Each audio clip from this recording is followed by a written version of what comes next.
Welcome back to Deep Thoughts, ladies and gentlemen. Today, I'm going to re-record an episode that I had recorded once before, and I realized in the middle of it, I got through it. It probably wasn't the worst thing. I just felt like I hadn't sorted out my thoughts first, and so then I went ahead and had some conversations with some extremely close friends of mine, of which I know their opinions are very seasoned, and I could trust, sort of their instincts. And as you can see, this is called Losing Adulthood. There's several ways I can start this out, but I just want to get right to the point really, really quickly. It used to be that becoming an adult was something that you looked forward to. And sadly, it has been translated incorrectly to simply getting old, having years on your driver's license, maybe a wrinkle, maybe a gray hair, maybe so many kids, so many grandkids, so many bills, so much debt. But it's seldom ever in the 21st century gets equated to a level of maturity and behavior. And I will say that the current, Corona thing has really revealed in my own personal circles those who are mature and those who are extremely immature. And really, it doesn't have any correlation with age. And we know there's a bit of that in all cases, in all time frames, right? It's always been that way. There's always someone, who's older, who's acting like a child, and someone who's a child is acting older. But what I'm talking about is, when I grew up, it wasn't hard to find adults. It just happened, In fact, it happened a lot earlier than it does right now. But as well, the vanity of staying physically younger gets more and more absurd with time.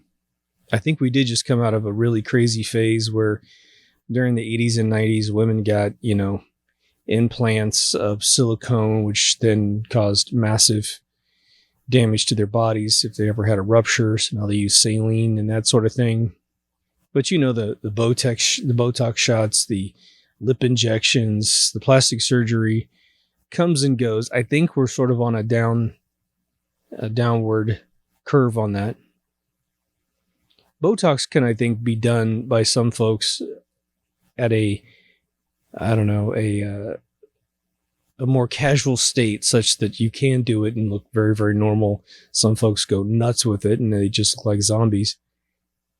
But the permanent damage, butt implants, these guys getting pec implants, the guys in Russia injecting their arms with, I don't even know I forgot what it is, but, physically destroying their bodies to the point where, they might have to have their arms amputated. I mean, it's just insane. And I think it's because we get so inundated with other people's opinions about what we're supposed to be that we lose track of ourselves completely. It's almost like you're standing in a subway, but you didn't know you were. And you were just standing there totally dealing with yourself, dealing with age, dealing with everything, learning things, translating knowledge into wisdom. And all of a sudden the train comes by and it's this, it's all painted up beautifully and it's got all kinds of pictures of people that are perfect.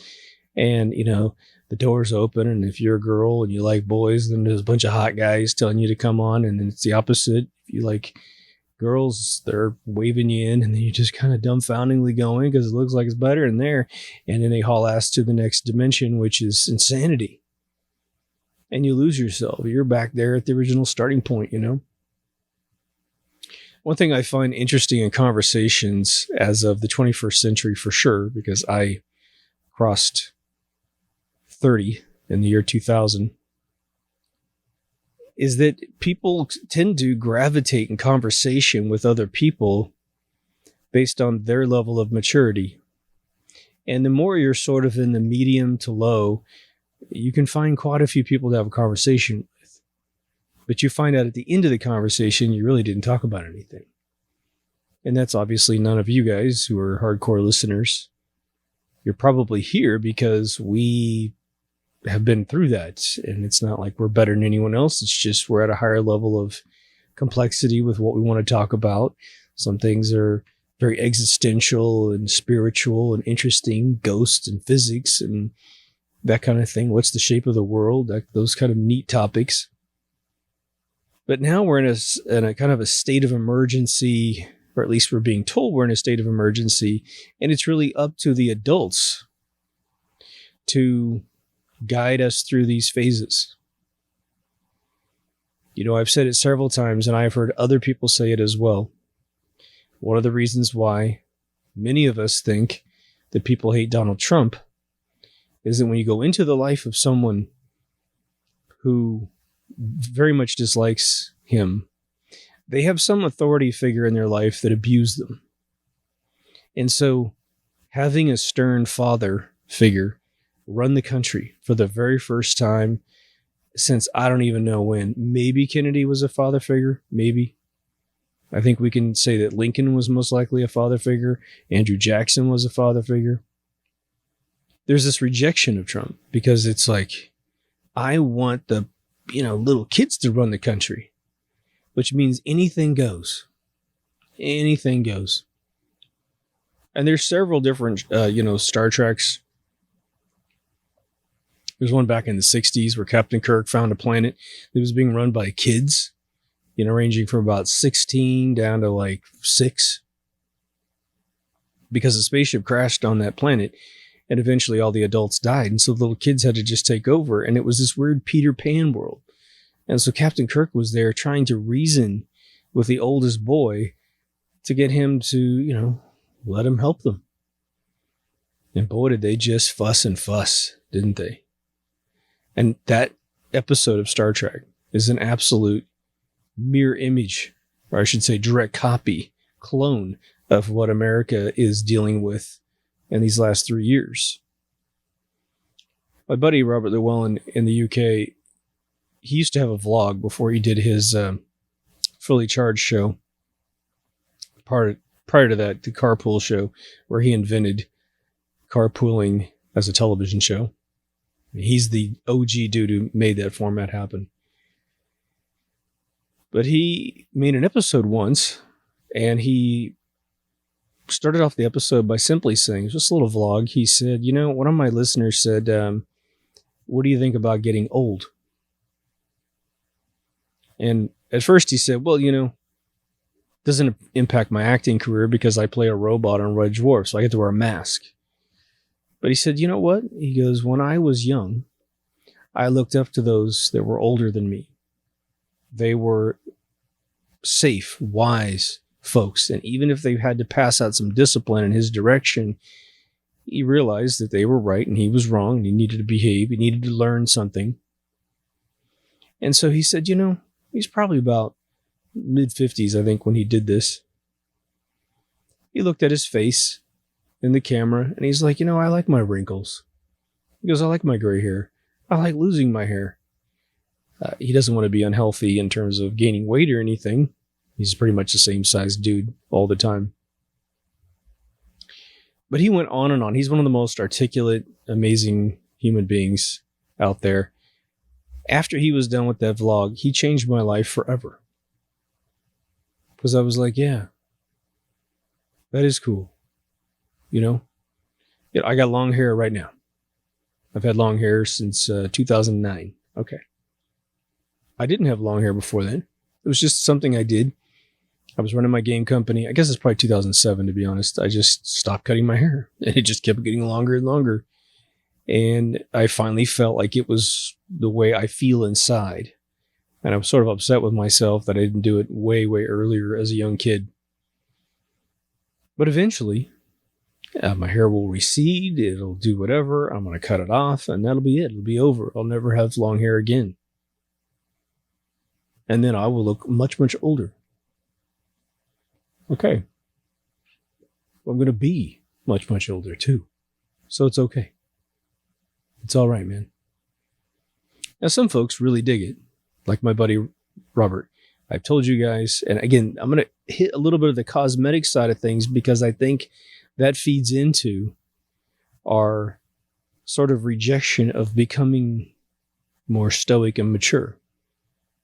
Because we feel like, some people feel like this, that if we were ever to grow up and ever to lose the bouncy, youthful self, that we will automatically age 100 years physically. And boy, we'll just be rejected by society because we're so old. None of that's true. None of that's true. You can be as fun-spirited as possible, as humanly possible, I should say, for yourself and still be looking like Father Time, you know?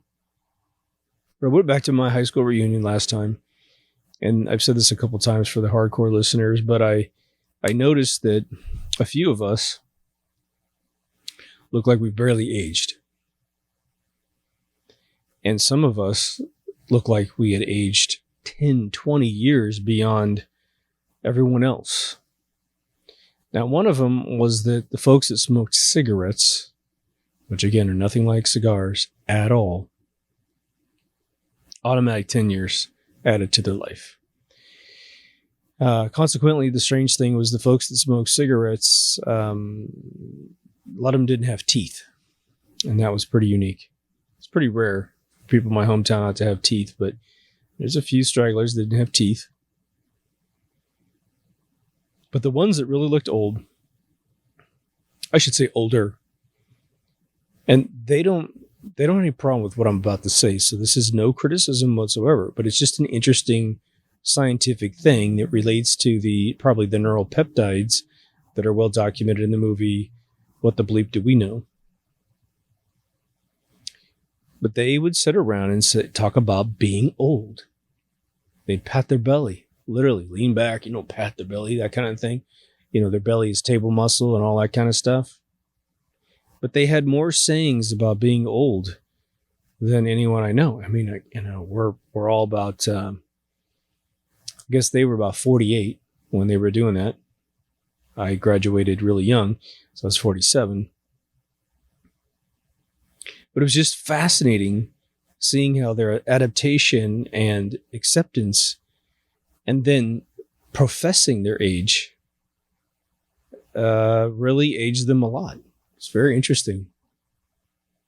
The difficulty in really trying to isolate what I'm trying to get at, when I know that most of you kind of feel it out, but it's important in the conversation to get to a point so maybe where we can enlighten each other with different thought processes about this whole thing. We are the most immature generation that has ever been in the United States of America. From every boomer all the way down to probably the millennials. I think the Zoomers have shown an interest in being more stoic, and they're less social media, they're less video game. They're more about getting out in life, playing a guitar, reading a book. So I think the Zoomers, and I don't know what you call the ones that come after that, but they are a very interesting group of folks. And, when I deal with my screenwriting friends, where we have to sit around and talk about the demographics that are out there and who wants what, we are definitely acknowledging the massive difference between the Zoomers and the millennials, where we can lump millennials, Gen X's together with slight changes in dress code and facial hair. Generally the same product sells to both. The boomers, they're the first generation to come out of the post-World War II era. And it was a good era, even though they had the Korean War and nukes and stuff to worry about in the 50s. About 1958 and up, even though the Vietnam War was going, I think that that war kind of warmed up so slowly that we got, Michael Jackson and Prince and just a bunch of amazing people But the boomers, just to kind of give you some of the more interesting stories that I know from Hollywood, and those of you who watch a lot of making of videos of your favorite movies, you'll know this is true. But I was very fortunate, I think because of my own maturity, to really befriend folks that were 20 to 25 years older than me and just become best friends, because I just know their past. They know their past. And so we're very compatible with appreciating film to that level or whatever. But most of you understand that, all the movies made from 1975 to say 1990 are made out of boomers. And most of them, of which were massive hippies, took tremendous amounts of acid and saw the universe at a level that few have ever seen it. And of course, acid's got all this ridiculous myths about it. I mean, they take everything that heroin, cocaine does and then put it on acid. And it's like, if it's really acid, you're perfectly fine. The only bummer is if you have a lot of skeletons in the closet, the closet door is going to open. So make sure you're a balanced minded human being. And then you'll have an experience that will change you for the rest of your life. And it won't be like being drunk. You'll actually be sentiently there. And when you get out of it, you'll feel like you went to a museum. And every day that goes by after you take your first trip, which will be the best ever, my advice is to take as much as you can, quite frankly, on that first trip. And be with someone who knows what the hell is going on. Anyway, it'll just feel like, it's 2 weeks since I went to the museum, 4 weeks since I went to the museum. It's not going to go away like a dream or anything like that, which is why a lot of people say you only need one trip, but you want to plan it and get your soul ready. But these individuals, by being raised by stoic parents, which is your pre-boomer parents, right? They had this amazing wisdom sort of imbued in them through sheer experience. Now, there was also this rebellious stage with rock and roll, especially, right, where they had rules, and the rules were actually serving them quite well. Get married, have a kid, get started before you're 22 years old. Have your kids when you're young, so your kids are really healthy. Plus, the women's bodies bounce right back because they were really young. Man, if you want to have 3 kids, you could have them done by the time you're 30. You bounce back. You either go to school, finish school, go to work, whatever you want to do as the lady, and it all worked out. But there was sort of this rebellious split in the United States, and I'm not sure about any other country, but like my parents never went the hippie route, but girlfriends of mine have parents that went the mega hippie route. Both sides sort of paid prices. When I got here to Los Angeles the second time, really got close to film, got into film, I started interviewing these guys about their experiences. I'll just give you some for instances. There's 2 guys that, I guess Van Vliet and Cassidy, they're the 2 lightning drawing guys in Hollywood. They did the lightning in Star Wars. They did a lot of like saber work. They did the lightning that's in Tron when they got poked with the cattle prod thing. And so you sit and you interview these guys. Van Vliet, he went on with Spielberg into Indiana Jones stuff, and it's just tremendous. Richard Edlund, who I know fairly well, tons of Oscars. He's a camera designer. He's just an amazing dude. He did all your special effects for all those Star Wars movies. He was in San Francisco driving trolley cars just before he gets the job in San Rafael or wherever the Skywalker Ranch is. Which should tell you that you can be anything in the world and you can get to those amazing moments in your next job. You're like driving a trolley car going, this is not what my life is supposed to be about. And then all of a sudden you're making a landmark movie in motion picture history, right? But even though these individuals were hippies at one point, and even though they took massive amounts of acid, I don't think any of them really played around with cocaine, or definitely not heroin. I don't know, speed was usually like something you did just to stay awake while you were working. But I doubt that had a lot of impact on these individuals. But they were able to take on the responsibility of making a feature film of a monumental size, Star Wars, 3-year production cycle. Now, of course, George Lucas had already done American Graffiti, THX 1138. So he was sort of the thrust and the thread that brought it all together. Of course, other people worked on the film who had worked on several films before, but there was a lot of first timers. I think Phil Tippett's first film was Star Wars. What's interesting now is that we tend to live our lives in two different ways. We either pioneer our lives because we have the maturity to understand what we're doing. We understand our goals. And if there's a void in how we can accomplish what we're trying to accomplish, we know how to go get the information. And then we get better, and we practice, and then we execute, right? All day today, for instance, I've been modeling a Star Trek Enterprise that I designed in 1997. And it's been in a side view, top view for 23 years. And I've always wanted to 3D model the thing. And so I didn't know if it would actually look good. I didn't know if it would work. And so I got into it. My Blender, a product I'm getting much better. I'm taking like 3 classes, or actually 4 classes in that. And the classes are just upgrading me every single day. I watch one lesson. I'm like, oh my God, that's how I solve that problem. Oh yeah, this is great technique. Throw away destructive modeling, go to non-destructive modeling, all this other stuff. I modeled this thing, and it's just a prototype model, but my God, it works. It looks sexy as shit. Okay, that's what these guys did. Today, we obviously have massively talented people all over the world. Look at the Marvel movies. Look at writing on like Westworld season 1. I mean, there's some serious talent out there.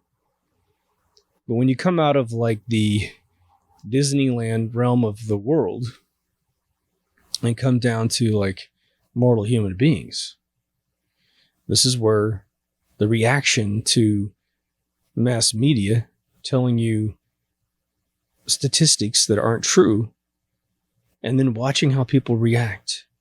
The adults calm everyone. The children exacerbate everyone. Try to like become important by usurping disasters. That's not maturity. That is a raving child that's screaming for help. My concern is this. We are in a moment in time which is unlike anything even my grandparents, I mean, maybe my grandparents who were the pre-boomer generation, they went through a good 10 years of depression, had all their gold confiscated, then they took part in a world war. And even though America didn't get involved in World War II as fast as history might make you feel, we got attacked in 41. We fought a Pacific battle that was much shorter than the Atlantic battle, but we didn't go over and start stepping on European soil until like the last year and a half or so of the war, right? Not even just been the last year, like 44. But they went through all of that and then popped out and got a glory day situation, which usually led to the birth of all these kids, the boomers, the baby boomer generation. Now, as the world reconstituted out of the Depression and out of the World War II phase, we had adults at the helm. They built the little towns that I grew up in. And, by the time that was going on, my town was probably just hitting about 100 years old. And so they had great people before them literally build the town, build the streets, build the buildings, establish a bunch of businesses. And then as my grandparents' generation moved into the sockets, it was like the old generation moves out, the next generation moves in. You still bought a car from an adult. You still got your services from adults. Today, it's sort of hit and miss, right? So like maybe every other person Maybe it's 3 out of 5 sort of ratio are adults, maybe. And then you have raving children running around, blowing all their money, trying to impress people that don't exist. They can drink a ton of alcohol, smoke a bunch of dope, and maybe drive a fancy car. Nobody cares. So we're potentially, I know things look, dark right now. I have all the confidence in the world our economy is going to bounce back. Literally, the word on the street is increasingly louder and louder that the Federal Reserve just got a knife right through its heart, which is the greatest news we could have ever heard in America. So there's a potential that by the end of the year, we're going to have our own currency again, backed by the U.S. Treasury, a nationalized bank. And the only people that have taught you that a nationalized bank is bad is the Federal Reserve, who's the competitor to such a concept. But let's say in a year or two, maybe even less, we gain control over not only America, but as soon as Europe sees what happens in America, you folks over there, you're going to riot like crazy. You're going to destroy the EU. You're going to rip down EU flags like, Baghdad ripped down statues of Saddam Hussein. You're going to call this the Dark Ages 2.0, that you ever created the EU and that you ever joined it, that you bankrupt yourself, that you let your country get overrun by folks that have no respect for your culture, your religion, and your way of life. And you'll clean it up. I have no doubt you'll clean it up. Might be a little rough for some of those immigrants, but you're going to clean it up. Maybe you'll integrate them. Maybe you'll throw them out. I don't know. It's up to you, man. Over here, we have a pretty good mix right now. We can deal with everything that's here now. We're used to assimilating and all that kind of stuff, and perhaps your country does too. But what I'm concerned about is taking over for these corrupt individuals. There's an interesting thing happening in Africa right now, especially South Africa. And I've watched documentaries on it. I've watched interviews with native African individuals, not the imports from Europe.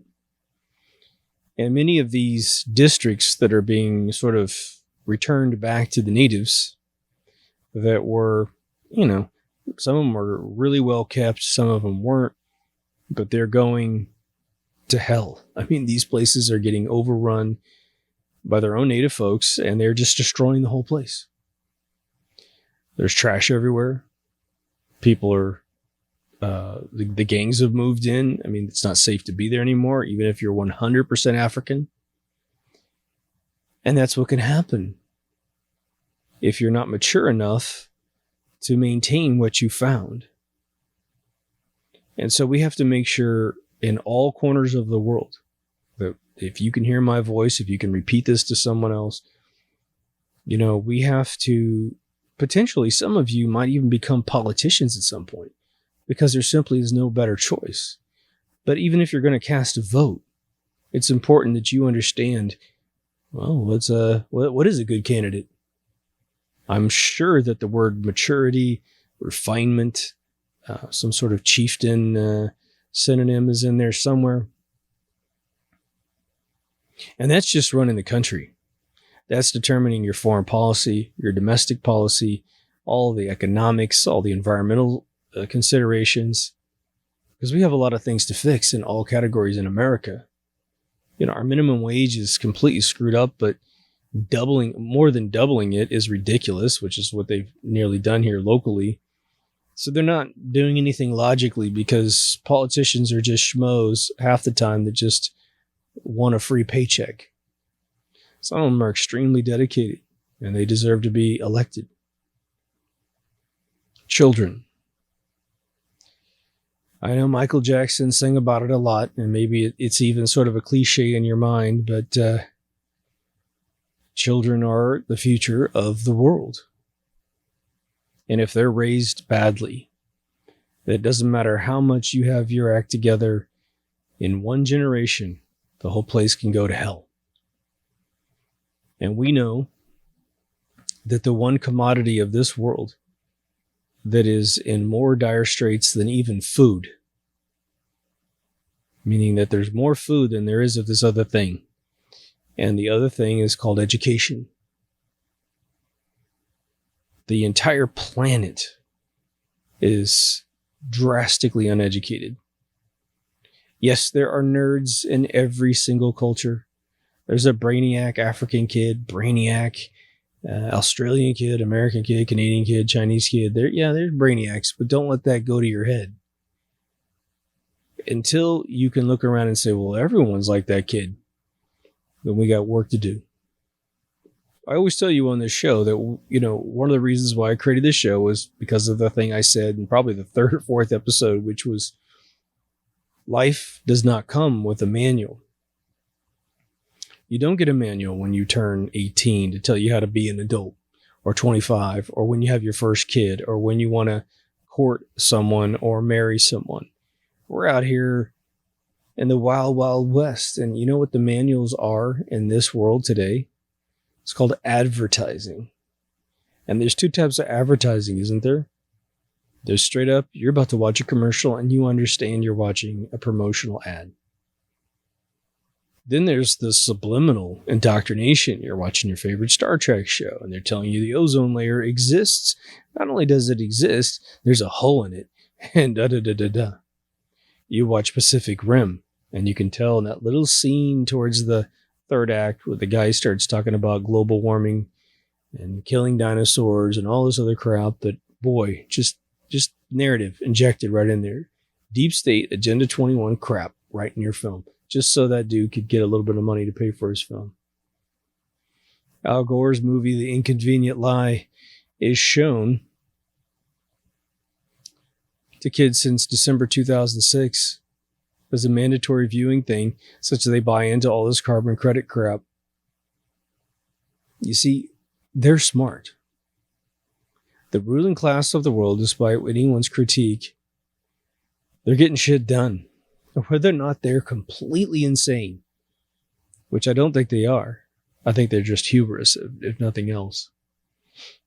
But if you were just to let the things go that are moving today, well, 97 to 99% of the world would be depopulated. We'd all be moved into these cities with these 5G towers eating up our entire DNA, giving us dizziness and headaches and the inability to sleep and concentrate and remember anything. Okay.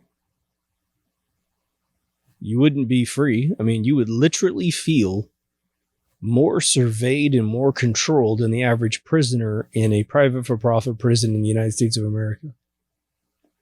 That's how smart they are. They got it all ready to go. There are really brilliant people out there designing robots at Boston Dynamics. Those robots, you are watching them create the fleet of virtual robots that are going to take over all law enforcement, probably for the first country that can afford it, replacing the military. And just brace yourself, man. You won't be able to yell at a robot giving you a ticket. All those things where they try to appeal to the friendly face of a highway patrol person. Can I, please don't give me a ticket? The robot's just going to be like, take your ticket. When you write a screenplay, they teach you that in order to take your protagonist and actually make them a hero, it's creating, an intent with an obstruction. And then, they're trying to do something and it's not working. And so, like a MacGyver move, a hero makes decisions under pressure. And they make usually the right decision more often than the wrong decision. If they make the wrong decision, it should be portrayed in your script as complete mistake. They're just trying to do their best and it's not working out.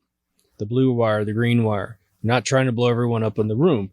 They're just using what they have to make it work. I just watched a little 23-minute documentary about, it's made in 2007, and it's about gangs in South Auckland, New Zealand. And I don't know what the situation is now, but 10 years after we stopped all of our craziness in Los Angeles, these kids are worshiping the gangster mentality in Los Angeles. They'll even tell you to your face that's exactly what they're copying. And there was a little scene in the documentary where I guess this much older guy, probably in his mid-50s, he had his house broken into, some clothing stolen. He's a foster parent for this little boy who was headed towards getting in a gang, and he's now giving them a lot of alternatives, which is really cool. Hopefully the kid didn't end up in that situation. But the kid got freaked out, the little kid, because he's got someone in there. And so these kids, who are probably between 15 and 18, are still walking around the town. They're still threatening this little 10-year-old kid. And so finally the 10-year-old kid came home one day during the filming of this documentary. He says, they're right there by the mall. That's one of them right there, one of them right there. And he points them out to this dude. So this dude calls the cops. He calls his own backup. And within 2 seconds, the old man is like right on top of this probably 16, 17-year-old kid. And first and foremost, because he was professional, but because he was a mature adult and a chieftain gene, he grabbed the back shirt of the kid and stopped him. He's probably 4 inches shorter than the kid. And the kid just freezes. Well, it's like when you grab a cat by its neck, man. The cat just goes, whoop, time to stop, right? But he lectures the kid, asks him what the hell he thinks he was doing. Do you have my stuff? I want you to apologize to me. I want you to apologize to my son. I want you to go get the kid who's got my crap and bring it to my house. And, it was one of these situations where in today's climate, that dude is like a rare being, because in today's environment, you got a parent who's had their house broken into, their child terrorized, stuff stolen from their house, and they find the kid. In Orange County, you'd probably get your face bashed in. Doesn't matter how young you are. The adult's going to tear you a new one, depending on how big you are, right? But this kid's a big kid, right? He's a big bully. But this dude showed complete compassion for the situation because he's mentoring this kid at home, trying to keep him out of gangs. And so he knows that if he goes gangster on this punk, he's got to come home and tell the kid that that's what he did. And that's exactly what the kid would learn as the right thing to do. And he doesn't want that little 10-year-old to hear that story. And so the dude filming the documentary, he's like filming this pretty close, And after it's all over, when they have an agreement, you go get my stuff. You go get the kid that has my stuff. I want you to bring it to my house. We're not going to have any problems. But I want you to apologize to me. He's basically saying, I want you to grow up. I want you to understand this is not right. And I'm giving you a break, and I'm giving you a break because I could haul your ass to the cops. I could haul you to your parents, whatever, right? And the guy filming it looks at the guy and he says, that took an amazing amount of restraint, didn't it? And he's like, yeah, man. He goes, I am really pumped up right now. He goes, I can just tell you, I want to just beat the kid up, but I know that that's just going to be more of what I don't like about this world. And I'll be part of the problem. That's a chieftain. That's a hero making a much better decision under pressure, not to be violent, not to return the favor that he gave the family. And the kid was pretty cool. I mean, the kid caved. You could hear his voice was scared. And it's like my sociology teacher in high school always told us, he says, look, he goes, if you had a 6'4", 18-year-old fighting a 5'8", 40-year-old, he goes, as long as both of them know how to fight, he goes, I will put all my money on the 48-year-old or 40-year-old or whatever any day. And we're all looking at him kind of funny. We're like, well, the other kid's bigger. And he goes, yeah, but confidence is everything. And, that's exactly what was on camera in this little documentary. We have people, and this is a big subject of discussion in America. It's probably happening in your district too, but America, we do have our kind of cowboy mentality. It isn't just a complete rumor. There's a branch in my cigar right there. Holy hell.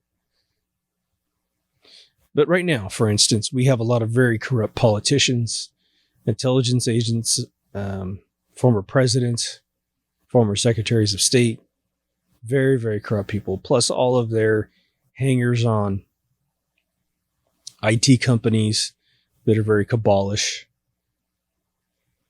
And, when we start seeing the damage that they're doing to something that took hundreds of years to get to where it is today, and it's everything we could do to hold it together just with the normal chaos of the world. And then, within a 15-year period, we have an infiltrator after infiltrator come through the country and treat it like a dirty rag. It's very easy as a United States citizen to say, look, these people are treasonistic individuals. They've tried to destroy the republic, the dream of freedom. Freedom to all things. Freedom to, just worship the religion that you have. Freedom to procreate up to a reasonable level, right? And so we can get very, very angry at those individuals and even say things off the cuff that it's very, they should be, hanging from the gallows or, whatever. And, it's that formula from The Walking Dead, the Rick formula. I actually had someone disagree with me in the comments, which I thought was sort of cool. Now, I'm going to spoil season 2 of Walking Dead to make this point. But if you haven't seen a show that's dead, then I don't think you're probably likely to watch this. But it won't ruin the show for you in the long run. But there's 2 cops at the beginning of the show when the world is normal. And I think it's Shane and Rick. And they're buddies. They're partners. They ride around in a cop car. Then the apocalypse happens. This virus or whatever it was that turns people into zombies, hits the streets. Everybody starts either dying or turning into zombies or whatever. And it goes for 2 seasons. I think it's 2. Where Shane starts to get the attitude that probably I would have, which is, look, the world just went to shit and we can't put this back in a bottle. Because these people who are zombies are never going to be cured of being zombies. They're just zombies. And so until we can lob all their heads off and live in peace, we're going to be losing people left and right. And during that time, the humans that are still around are going to be feral. They're going to be starving to death. They're going to rob and kill to survive. There's no more code of ethics anymore in mankind. And they had seen this 100% in their experience in the first 2 seasons. Just nearly dying several times, losing part of their clan to zombie attacks and all that stuff. But now Rick was the actual sheriff of the town. And so his whole thing is to keep the peace, to be the hero, to make those tough decisions under pressure, and to make sure we don't lose our humanity is sort of where he felt in the spectrum of things. So at the very end of season 2, it really came down to a little bit more in that he thought Shane was, Shane started sleeping with his wife because they thought he was dead. And then he said, I'm really sorry, dude. I thought you were dead. We thought you were dead. We were told you were dead. And so we just kind of, comforted each other. And now that you're back, hey, it's totally cool, man. I won't touch her. So there's a bit of that backstory behind there too. But there's a showdown in a field, I think kind of during the day. And it really came down to Rick's philosophy versus Shane's philosophy. And Rick said, your philosophy is going to get us killed because you're going to turn us into those feral beings and we're going to just be always at war with people. And eventually my son's going to get killed. And so I need to make sure that we don't fall down that realm, that we take the high road. And this will be over before you know it, meaning all the zombies will be dead. And then we'll rebuild society and we won't be a bunch of, Mad Max people trying to rebuild society. will just be heavily injured normal people. And so they had a showdown in the field, and Rick killed Shane. And over the course of the rest of the show, probably I would say before season 7 started, Rick learned that Shane was right. Not that he was happy that Shane was right. It just really got down to the point where they had lost so many people that Rick was like, yeah, you know what? If we don't turn into Shane's philosophy, then we're all dead. And Rick became so much worse than Shane ever was, which is part of the brilliant part of the writing. That archetype for me is huge as we face this new epoch, right? Because the thing is we're getting incredibly educated about how the world works, but you know, I would say that the two most important groups of people that we can educate right now, and they are self-educating quite well today. It was much tougher 15 years ago. But the military is our number one priority to educate. If you have family members in military, you've got to figure out how fast they can digest this information, figure out if they're already doing it, and then you feed them the most prime rib, filet mignon information of the best source. Don't give them frilly, weird crap. Don't tell them that crazy loose theories are true. You could present it to them and say, man, we're hearing this on the street. But the number one thing is that every military person in the world has to believe in common law over anything that they might be told to do. Same goes for the second tier, which is our police officers. Now, it depends on, there's a big difference between military folks and police officers depending on how the military has been deployed. If the military is at home, and believe me, this is one of the reasons why they love to keep wars going forever. The military understands that if your citizens are at home, then they have a level of appreciation for life that the military does not want them to have, at least the previous command. So keeping your sons and daughters over in the Middle East for 3 tours or whatever means that they have no idea what it's like to be in society. They become war creatures and they become damn good at it, right? And so when they are told to seize weapons out of a person's house, you may actually have a more apt person to follow commands because they have been so disembodied from their true family unit that they don't know anything else. But police officers are constantly dealing with domestic violence issues. And I will say, having written, a number of scripts with police officers in them and having to interview them, they're the most down-to-earth people on planet Earth. And one of the things that I can just tell you without asking them directly is when they find out that you're a good person, that they would most likely never, ever be called to your house unless you have an emergency, health emergency or something. You can just see them relax and just tell you anything you want to know. Because a lot of police officers, they're just lied to constantly. Did you do that? No. They got a fucking knife through their head and they're like, did you hurt your wife? No.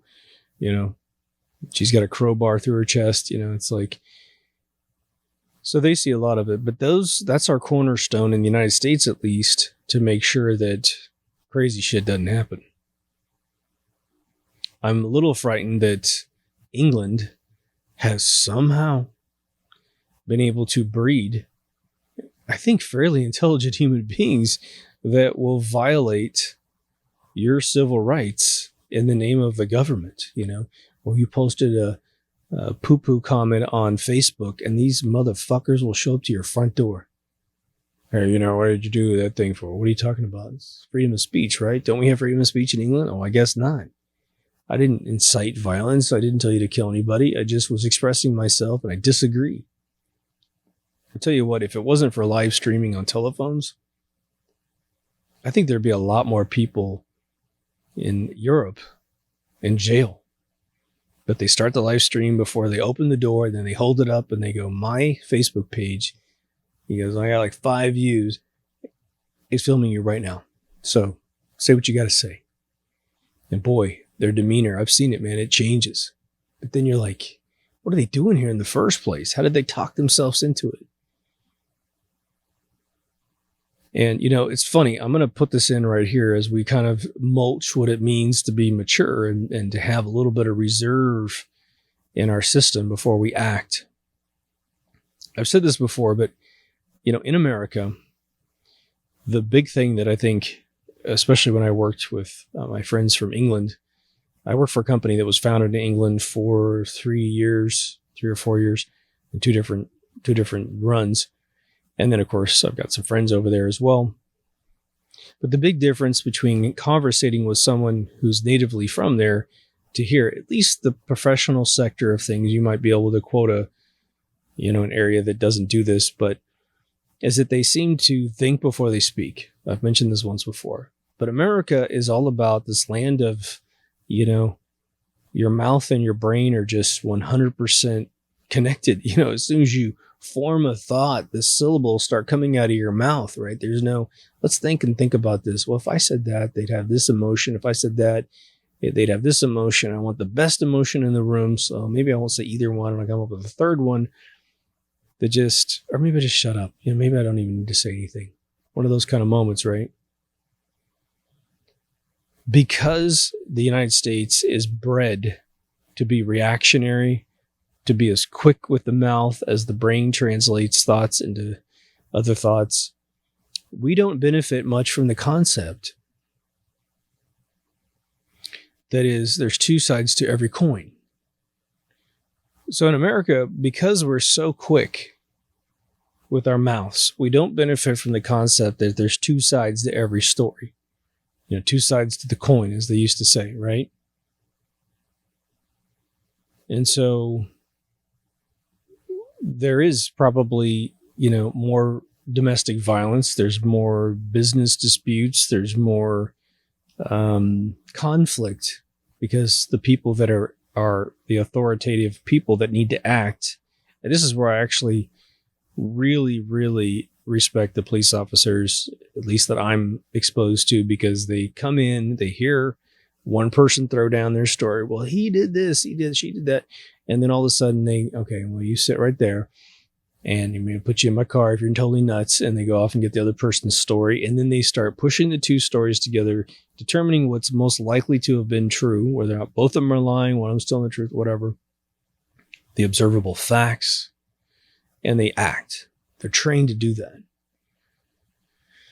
If only the rest of us would do it,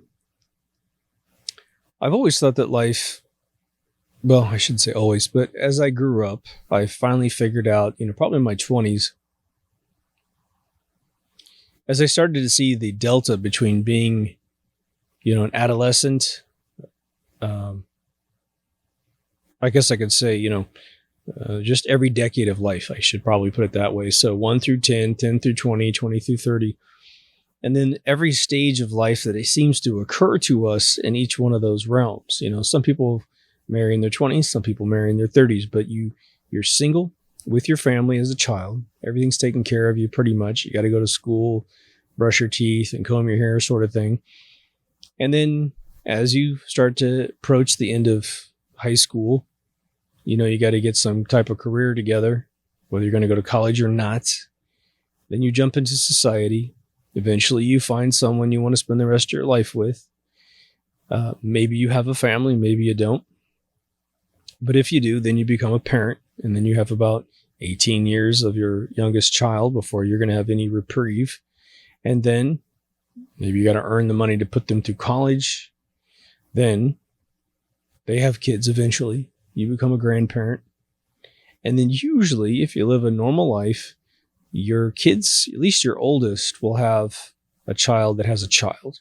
And you'll have 4 generations alive just before you pass away, which is always fun. We actually had that happen on my mom's side because their parents were 10 years younger than my dad's side. So we have 4th generation picture. It's pretty cool. But each one of those realms offered a beautiful full spectrum experience Being a parent's a full spectrum experience, from being a parent of a young child versus a teenager versus an adult. Everything changes over time. A lot of times grandparents get to watch the grandkids, and so you get kids back in your house, but now you're not totally responsible for them. You're just a little bit responsible for them. That's cool. And then, even though we die, and it happens, right? Then it gets blamed on Corona, of course. Even though we do die at some point, you're not dying, right? Your body dies, right? I'm really starting to think that we hang on to life a little too much as human beings. Like, we pretend like this is it. Now, I think that, 100% you should give every human life, or every life that you ever have, your all. Even if you came back as a bear, do the best bear routine you possibly can. But definitely as a sentient human being, keep going, keep getting better. Try to do something you haven't done before, or do it again and do it better. Make better decisions the next time you come around. I guarantee you that whatever state you're in when you pass away, the next state you're going to experience is one of complete comfort. No more pain.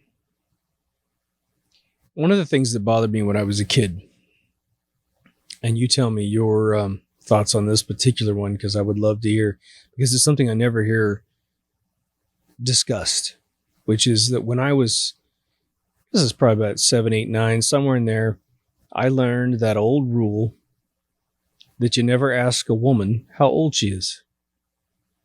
And it's usually, I guess, over 40 is where it kind of starts. And it was this weird vanity that made asking that question suddenly forbidden, even though I'm a child. And I don't know, I'm trying to piece together what we look like when we get older. I am not going up to my grandmother and going, "You are old," If I were to say that, I would just be thinking you're older than me. But, when I was a kid, it was like, okay, well, Dad, how old are you? I look at his face and I go, okay, that's maybe what I'll look like when I'm his age, 30, whatever, 35, whatever. But as I get older, I thought, what a crock that we allowed this ridiculous routine to start. That was, you don't say how old you are, out of straight, pure, narcissistic vanity. And, it's only with the females. Guys didn't care. But I guess the whole idea was, of course, that one woman might age more in appearance than another woman. Now, the woman who ages more might have 5 kids, for God's sakes. She is birthed into this world, human life, while the one that looks younger has never had a child. All right. Maybe one of the people have had a harder life, and one of them had an easier life.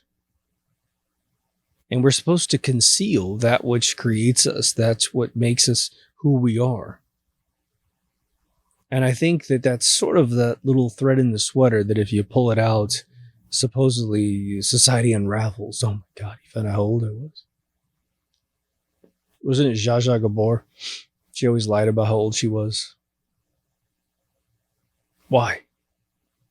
Seriously, the woman looks fantastic. In fact, the older she was in real life, for how she looked, it was a total success story. I saw this old movie, and it was like, had luck in its name, but it was Bette Davis. Bette Davis, who was obviously known for being one of the most beautiful women in Hollywood. Very eccentric looking. She had these amazing eyes, right? But she did this movie, I think in the early 60s, I'm pretty sure, where she played a woman who was a street lady. And here's a woman who was used to being, just fawned over. But I saw her allow herself to not only be on camera with absolutely no makeup. I think they put more freckles on her face. They put this horrible wig on her head, or at least I'm pretty sure it was a wig, but they was ratted up gray hair thing. I mean, it was like literally she was a street woman, like a homeless person who sold apples. And the apple gave this nightclub owner some good luck in his mind. And eventually, it's one of the best movies you've ever seen in your life. If you haven't seen it, go look it up. It's on one of those like Turner Network sort of things. But eventually, they have to pretend for her daughter who lives in Europe, who's going to come to visit her in America. She has been lying to her daughter the entire time that she is nobility, and that she knows everybody in the town. And so now this gangster, because he needs the apple, does her a favor because his girlfriend loves the old lady and is very empathetic, and he's not very empathetic. And so he agrees to throw the biggest party ever and to fake all of the dignitaries that she says she knows. And they do this makeover on her because he's wealthy and the girlfriend has like everything, right? The hair, the makeup, and everything. And she goes off into the room, a homeless person. And then, of course, she's Betty Davis, even though she's older. She comes in the room after that and she is utterly transformed. And it's an amazing thing. And when I saw that, I remember her being on What's My Line probably 2 or 3 times. And I think at one point, someone asked the question with the blindfold on how old she was. And of course, the audience laughed because you don't ask women that question. And I think at some point she answered it or something like that. But she managed to either not build up that weird narcissistic barrier, or she got over it. And for me, that makes her bigger than everybody else. When I first started working with the British company in the early 90s, there was a lot I didn't know. It was almost everything I didn't know about England. But they told me very quickly, like my boss and stuff was trying, because they would come over and visit, like the founder would come over and visit, and I was one of the lead engineers at one point. And so they kind of briefed me on how to talk to him, and they talked so quiet I could barely understand a thing they were saying, you know. I mean, I would sit 3 feet away from the founder and he'd talk to me, and I'm sitting there, I'm really young, I have bionic hearing, and I'm going, I have to ask you what you just said, you know. But one of the things that I learned, and I don't think it's that way as much anymore because America has infected England. Please correct me if I'm wrong. I've talked to Llewellyn at length about this. But that used to be that professors in academia were the superstars in England. And then it switched to the celebrities. And from what he's told me, I believe, was that, you know, the Beatles were able to come and go. And even the Rolling Stones were able to come and go, and the Who were able to come and go. And they were in the old era. And so they can walk around the streets and people won't bother them. And he told me this interesting story that the keyboard player from the Who passed away. He happened to live in the same neighborhood as Robert Llewellyn. It's like a modest gated neighborhood, but nothing that insane. I'm just quoting him. But he goes, I looked out my window, and he goes, I'm watching like Robert Daltrey, Mick Jagger, and like Keith Richards walking up the street, just talking to each other, which must have been a surreal moment, man. And because they're getting ready for the services that day. And he goes, no one's bothering them. Because it is a gated neighborhood, but there are young people and kids around, but no one touched them. And then he goes, because he's Crichton on Red Dwarf, which is a comedy that's been running since 1988, still goes to this day, as I understand it. But he says, I had to leave the house that day to go down into the grocery store to get some, you know, milk and things for the family. And he goes, I get mauled at the grocery store. And he goes, compared to these other guys who are in town, he goes, I'm nobody. You know, he goes, but I'm getting mauled because I'm in that next generation of kids where the celebrities are more important than the knowledgeable people of the world. And I think that as we're coming to a close in this episode, the big difference that I see in the transformation of my own experience in life is that during the 70s as a kid, I definitely saw a massive transformation from you own quality items that are the essentials of life. You have a relatively nice house. You have a nice car, but nothing insane. You wear nice clothes, but nothing insane. And that was fine. That's why everyone had money to go on vacations, to pay for kids' colleges and that kind of thing. We also had a single income household, so I was about 7 years old. But then the advertising got insane, and advertising's always existed, but I have invested a lot of time in watching advertising from the 40s, 50s, and 60s. And even though there were a lot of crazy items for sale, there wasn't this, ridiculous go well beyond your means to pay for something and buy it, But today we're not satisfied with the basics anymore. There has to be something that you own that is eccentric, expensive, impressive. You have to have one of them. If you can own two of them, it's like you keep going and going and going. Think about someone who, I'm a big Apple guy, Apple computer guy. I'm a huge Apple dude, right? But I've started to move over to Windows. I've definitely gotten out of the ridiculous iPhone thing. And now it's a bona fide, crappy product line. The only thing they make that isn't complete trash, in my opinion, for the money would be the iPad and perhaps the iMac. Those two things are fairly affordable. But even the iMac now, I priced one out fully loaded. It's $4,000. Okay.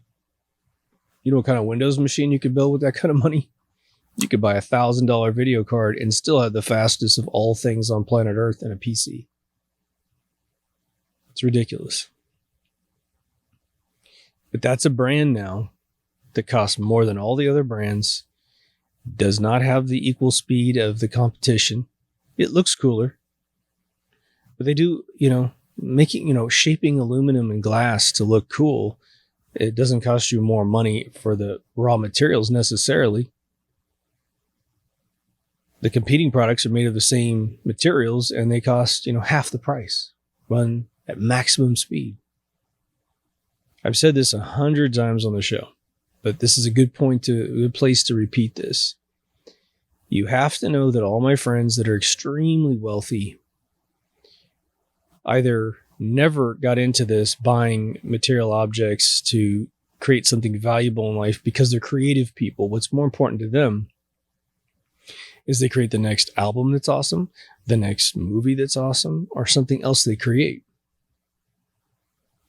But I have been in several country clubs that are very popular, very difficult to get into, smoke lounges full of, outside there must be, without a doubt, anywhere from $2 to $5 million in cars, and there's only 10 cars outside. And when I go inside and I listen to the people that own these vehicles, they're not that creative. And so for them, that's all they have. So, and then they're very smart people. They make money. Not all of them are trust fund kids. But it's sort of like you put that in place of something else that would be more rewarding to your soul. I grew up my whole life not realizing how wealthy my grandparents were on my mom's side. But now I look back and it's like my grandfather, he owns an old New Yorker. I think it's what it was. And a Dodge Omni. Like two really basic vehicles. The dude could have had a Mercedes. He could have had whatever he wanted, but he didn't. And the cool thing was the house they lived in had shag carpet. We had 2 rooms with like orange shag carpet. You actually went to the house and they would assign you your room by the color of the carpet. You're going to stay in the blue room downstairs. Oh, okay. Blue shag carpet downstairs. You're in the orange room upstairs. Oh, okay. You're in the orange room downstairs. You're in the brown rooms downstairs. It's kind of damp and crazy. It's where I grew up for my 17th year. It was kind of musty down there. They didn't have to have that kind of house. They could have totally had a house built from scratch and make it amazing. But what was important was the kids who grew up there were now able to come back home and visit their parents at a house that they grew up in. And so there's all this nostalgia at that house. It's not owned by us anymore. But if I were able to go there, depending on how much they've either changed the place or left it alone, I know that if I went into one of the bathrooms and just took a shower, just brushed my teeth, I would relive, 30 years of my entire life being in those homes. It was interesting. Think about the world being freed up from all of this chaos that we are now experiencing. Think about the world ejecting all of these evil people. And then we have to go in there and repair the damage that they have done. 800,000 children a year disappear on planet Earth. 800,000. And even if you want to say, well, some of those kids are runaways, all right, let's give you an absurd runaway percentage, which is not true. It's way too high. 50% are all runaways. I've looked at statistics before. When Jeb Bush was losing 1,200 kids a year in Florida, the statistics were more like 20 to 30% were runaways, because the other percentage is so young, they have no means of running away. They're like a 10-year-old or an 8-year-old, right? They don't get that far. These kids are disappearing for reasons that we don't have to necessarily discuss on this episode. Many of you know they don't go to good places. I would say out of 800,000, 20% are probably dead by the end of the year because of where they end up going or where they get taken to. That's a lot of damage. That's a lot of damaged souls for anyone who survives those situations. We have been at war on this planet for so freaking long that we have enemies that we shouldn't have. All because of bankers trying to do one thing or the other. So we got to repair cultural relationships. We have to find polite ways to tell people, sorry, your religion doesn't work here. It's not going to exist in this country ever. All right.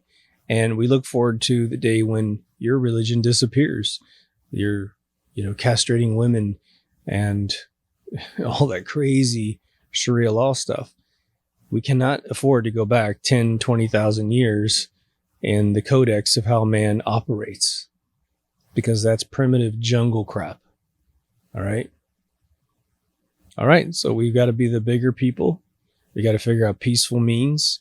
We can't create more enemies trying to get rid of these classic ways of doing things for those individuals. That's going to take some work. It's going to be tough, but we have to do it. So anytime we want to affect a sociological change to the world, anyone who with any brains will tell you it's got to be a psychological change first. Then once we have one thing figured out in our life, not everything figured in our life, we can start to have the conversation with other folks. You may have a conversation in order to get over that psychological issue. Look, man, I'm trying to stop doing this. What do you think I should, how can I think about this? I'm going to tell you something a friend told me yesterday that utterly blew my mind, and I'll leave you with this because I think it's an awesome little reward for getting to the end of this episode. This is not my thinking. Some of you may know where this actually comes from. She told me that because we were talking about the cyclical problem of bad habits of parents onto their children, and then they do it to their children. And the subject came up of abuse, an abusive parent that physically abuses the child.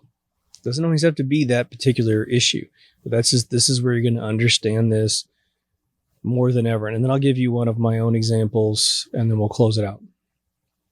It's not violent. The theory goes that when you are being beat by your parent, You are the loser and they are the winner. And when you get older, you may find yourself beating your own child in order to be the winner. And you know this happens with a string of boys. If a family has, say, 3 boys, and the parents have done a bang-up job raising these kids, right? The older son beats up the middle son. Then the middle son beats up the younger son. And it's because they are transferring the notion of winning down to the next generation. Now I'm the winner, you're the loser. And then the next kid makes himself the winner, and someone else is the loser. Now, as soon as you understand that mechanism, which is so beautiful and so simple, you can apply this to anything that you have habitually inherited from someone else, like your parent. Now, I've said several times on the show, the one thing that really has bothered me in my lifetime, which I've learned to deal with as I got older, was that the thing that, because I'm really a relaxed, cool dude. I mean, you know, like cool as in just, I don't get terribly excited unless I'm having fun, right? I'm having fun. I'm crazy. But the thing that makes me angry is when someone betrays either me personally, which I can deal with that a little bit easier depending on what kind of betrayal it is, but definitely betraying the team. Like if I run a company, I run a group of people, and someone is deliberately slacking off when they have plenty of energy and life is good for them, they're just being a jerk. And, you know, you give everyone a little second chance. You know, you're kind of going, hey, dude, what's going on? You're late for work again. Everyone's having to make up for you. You're delaying the entire project. I'm going to give you a really short second chance. Not a big one. I'm going to give you a short one. So for the next 72 hours, I need to see that change immediately, starting tomorrow. You got issues, you need to tell me now. Forever hold your peace, right? But at times, I have seen people in friendships and professional situations continue to screw the team just because they're that kind of person, you know? And in the past, what I would do is, because I was raised by a military dad who was fairly, you know, he's very cool, but man, when he thought you were screwing around and you were doing something wrong and you knew better, it was my father. The way I would describe it today, whether he recognizes this today or not, I don't know, or especially if he recognized it back then, was his thing. And you've heard this probably in your lifetime, which is someone says, I raised you better than that. Right? I taught you what was right and what was wrong. And you're acting like I didn't do that. You're acting like that somehow you can get away with this because someone never told you how to do it right. And I guarantee you, I taught you how to do it right. And so you beat my ass, right? Nothing serious. I think the last time he even put his hand on me once was like I was 14 or 15 years old, and he was wrong and he apologized. It was kind of funny. But I took that into my world, and I would really react when I was younger. And usually when I'm working at a corporation, I definitely don't do that, even in my own company. But, I've told you several stories during the show where people were screwing the team, and man, I would just absolutely unload on these people, man. And, it did in some cases definitely permanently fix the problem because we all kind of hugged it out afterwards. But in some cases, it definitely did not help anything. And the people just, in order to get away from their bad performance, would exit the program in a way that permanently hurt everyone who was involved. And then as I matured and grew up, I thought, geez, there was a way for me to communicate.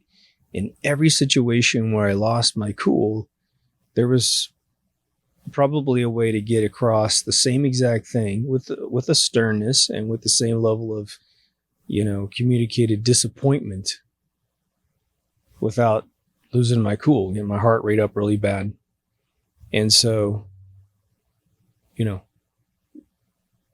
after my friend told me that, I thought, I'm going to use that every single time I feel like I might be losing my normal control. I don't have to be the winner ever, but I can still win.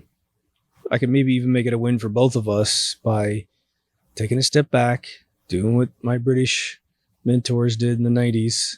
Think about it before you talk. Play a few scenarios out. I'm always telling you that I practice what I say if I have a big speech or lecture or something like that.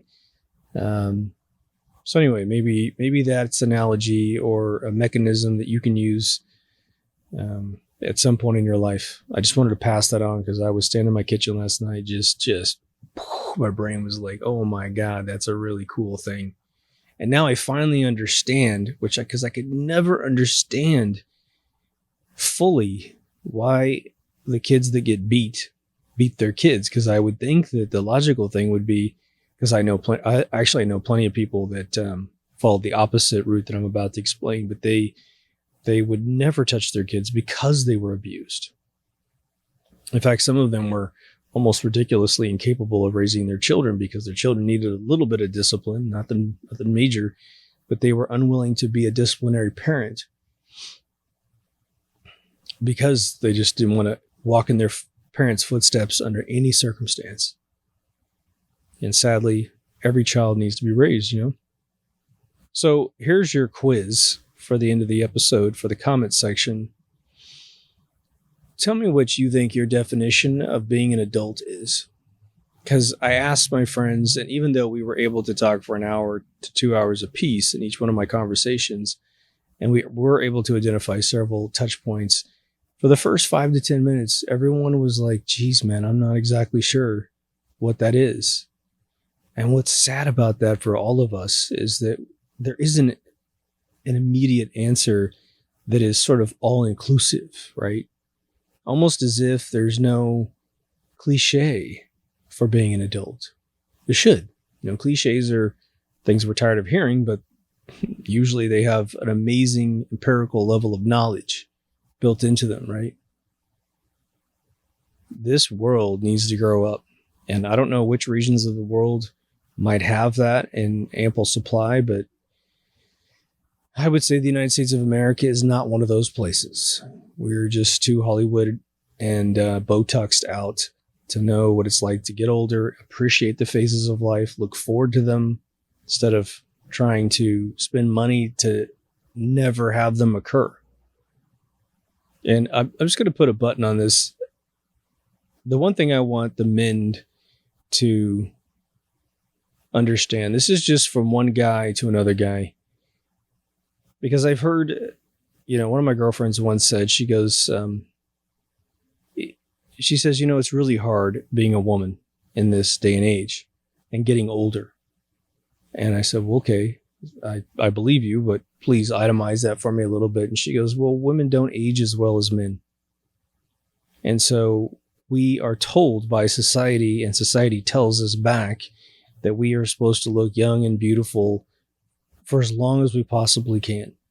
And she said, when you hit your 40s, that becomes a very slippery slope to achieve. And so every day we get older, we get more self-conscious and more, sad with this goal that we can't reach.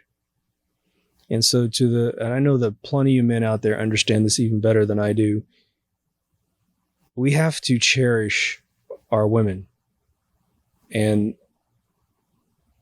I know a lot of you guys absolutely do. Like, I like older women more than I like younger women, period. But it's usually because they're way more mature and I'm all about the brain more than anything else. But,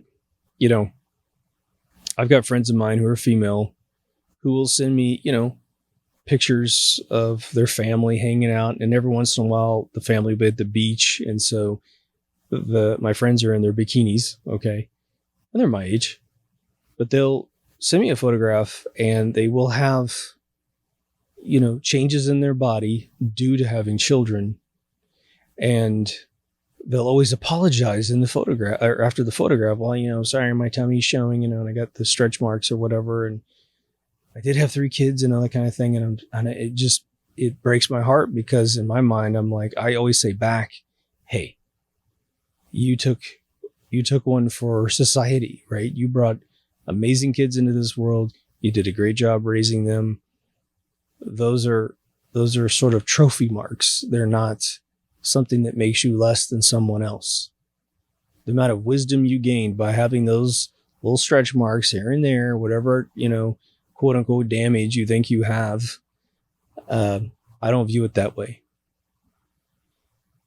I know people that never had kids that are 150 pounds overweight. I have more disdain for that than I do someone who just incurred something because they brought life into this world. So one of the things that as men have to start telling our women in this world, regardless if they're your girlfriend or just a friend, is that those aren't bad things. Those are good things. That's one thing that I think men in America have to grow up and start communicating. And there's plenty of husbands out there that do it. There's plenty of husbands. I got a couple that I know in Kansas that they're both in their 50s. She had 4 kids, 4 amazing children. And she would say certain things like this, but her husband will walk up behind her and grab her and hug her like they're 18 years old, both of them. He loves her today, probably more than when they first got married. And I'm pretty sure when they first got married, this guy was a giddy nerd loving his wife. So I see it happen. It happens more in the Midwest, I will say, in the United States than it does on the coast. Let's see what we can do about sort of upgrading the maturity of men in that particular area. Okay, I'm done with all that talk. Anyway, if you haven't been to deepthoughtsradio.com, please go. I'm going to make it short today. We have a couple video links. We have plenty of podcast links, 4 social media links, a couple ways to donate. We got a store with some shirts. We have an all new remastered season 1 on a different channel. You won't find the first 100 episodes on this channel. So go up there and subscribe. Until next time, take care of yourself and someone else, and I will see you in the next Deep Thoughts. Over now.